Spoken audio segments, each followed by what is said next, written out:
Episode 5! 11,000 pesos ang isasend sa mga mananalong comments. May kinalaman sa school o pag-aaral ang tema natin ngayon at pwede tayong maka-inspire ng mga kabataan na mag-aral ng mabuti. Parang hindi mo ipapaliwanag sa isang salita ang title ng episode na to eh. Pero ito, mag-comment ka ng isang malupit na aral.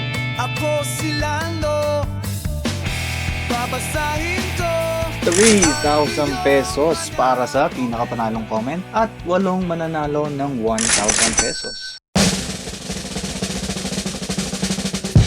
I-comment mo yung mga aral o kaya skills na natutunan mo sa school na nagamit mo o nagagamit mo.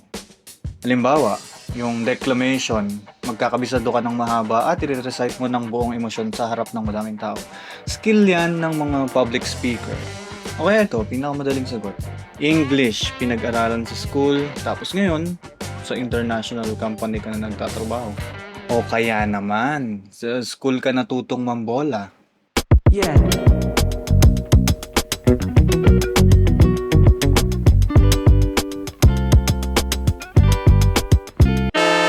Ngayon, magaling ka na sa sales. I-flex mo na dito yan at ikwento. Meron akong personal na sample dito pero bago yan, maraming salamat sa lahat ng sumali sa episode 4. Congratulations, it's a celebration. Party all day, I know you've been waiting. Ang comment na nanalo ng 2,000 pesos ay ang napaka-iksing comment niya. Kung may kinalaman ba yung pangalan niya sa comment niya, huwag niyo nang i-google.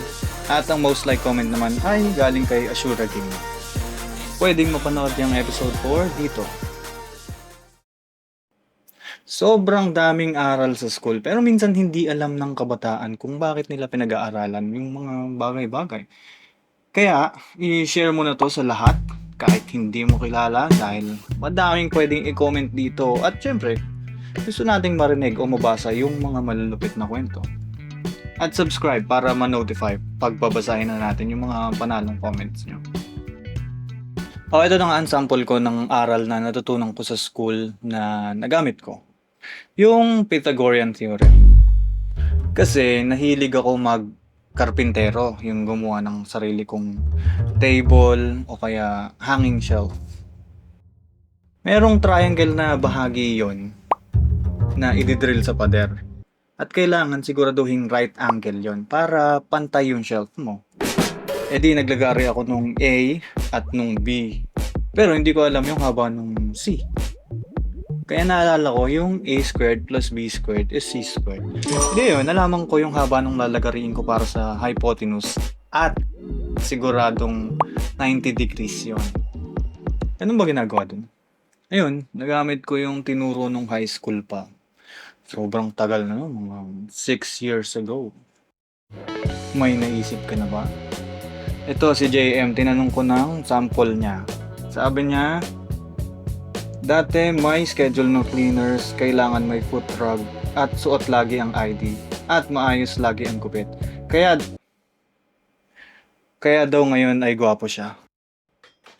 Nakakagwapo nga naman pag may disiplina at sumusunod sa rules, di ba? Paano manalo? Siyempre, galingan at gandaan ng pagsusulat ng comment. At para patas, may mga kasama akong mamimili at mag-i-score. Ako, pipili ng katulad kay JM na nakakatawang comment.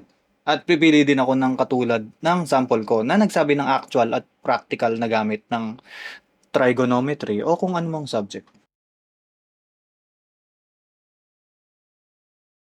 Rules. Nasasaad yan sa description box. Hindi katulad ng mga nakaraang episode, wala muna tayong most like comment ngayon. Pero, mag-like pa rin kayo ng mga comment na maganda.